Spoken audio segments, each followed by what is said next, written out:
Comrade Afsar Alam আমাদের এখানকার পার্টির নেতা, সবাই জানেন।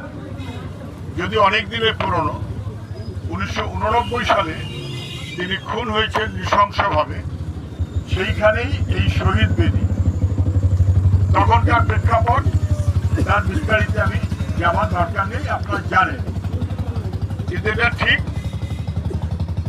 এই সমস্ত বিস্তীর্ণ এলাকা গরিব মানুষ, চাষি, মজুর, ফেরি শ্রমিক, এই সহ গরিব মানুষের এলাকাটাকে আস্তে আস্তে গড়ে তোলার যে প্রচেষ্টা তৎকালীন সময় আমাদের পার্টির পক্ষ থেকে নেওয়া হয়েছিল, সেগুলো আপনারা সবাই জানেন। সেক্ষেত্রে আমরা সাহায্য করতে পারতাম, এটা ঠিক।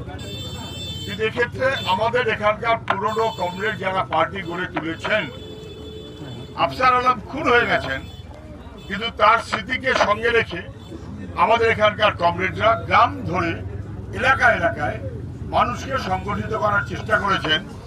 লাল ঝান্ডাকে বহমান রেখেছেন। কেন?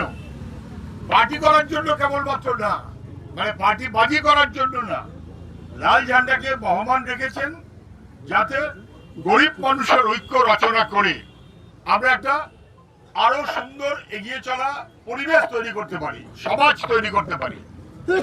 লাল ঝান্ডা মানে গরিব মানুষের শক্তি, লাল ঝান্ডা মানে গরিব মানুষের ভরসা। এবং জানেন, ধাপে ধাপে পঞ্চায়েত সহ নানান ব্যবস্থা করে উঠেছে, গরিব মানুষের সংগঠন গড়ে উঠেছে। পুরো লোকদের জানা থাকবে, তখন সারা ক্যানিং 2 ব্লক এলাকায় বামফ্রন্ট যখন আসেনি, তখন 1 ইঞ্চি পাকা রাস্তা ছিল না, 1 ইঞ্চি ছিল না। আমার এই কথাটা কারণ নতুন ছেলেদের হয়তো বুঝতে অসুবিধা হবে। ওই বদ্রার দিক থেকে নেত্রা পর্যন্ত ওএনজিসির কাজ ছিল বলে একটা ওএনজিসির ইটের রাস্তা ছিল। রেজ্জাক ঢালি, আমি ঠিক বললাম? আর আমাদের কোথাও কোনো 1 ইঞ্চি পাকা রাস্তা ছিল না। আজকে শুনলে আমাদের কেমন কেমন লাগবে।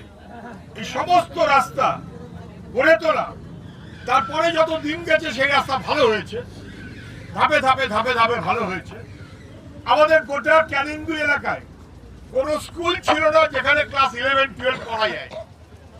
একটা কালিকাতলা মিলন বিদ্যাপীঠ সম্ভবত নাম, এইরকম একটা স্কুল, আর কোনো স্কুল ছিল না। এই হাওড়াবাড়িতে, জীবনতলাতে, আশপাশে স্কুল কলেজ লেখাপড়া আমাদের ছেলে মেয়েরা করবে, বাবুর বাড়ির লোক লেখাপড়া করবে, আর আমরা কাবু হয়ে থাকবো, এটা হবে না। কে বললো? লাল ঝান্ডা বললো, কমিউনিস্ট পার্টি বললো। কি বললো? যে আমাদের এই সমস্ত গ্রাম এলাকায় মানুষকে যদি এগোতে হয়, পরিবেশ যদি ভালো করতে হয়, যেমন জীবন জীবিকা দরকার, যেমন রাস্তাঘাট দরকার, যেমন স্কুল কলেজ দরকার, তেমন 1 ইঞ্চি একটা বিদ্যুতের পোস্ট ছিল না, একটা বিদ্যুতের পোস্ট ছিল না। এই সমগ্র যা দেখতে পাচ্ছেন, যদি আমি ভুল না করে থাকি, 2000 সালে এই সাবস্টেশন তৈরি হয়েছে বিদ্যুতের। আমি তখন আরডিসি চেয়ারম্যান। এই সাবস্টেশন তখন তৈরি, তার আগে কোনো কারণই ছিল না, কারণ বিদ্যুৎ ছিল না। তাহলে গোটা ক্যানিং 2 ব্লক তাকে গড়ে তোলা, তার মানুষকে গড়ে তোলা এবং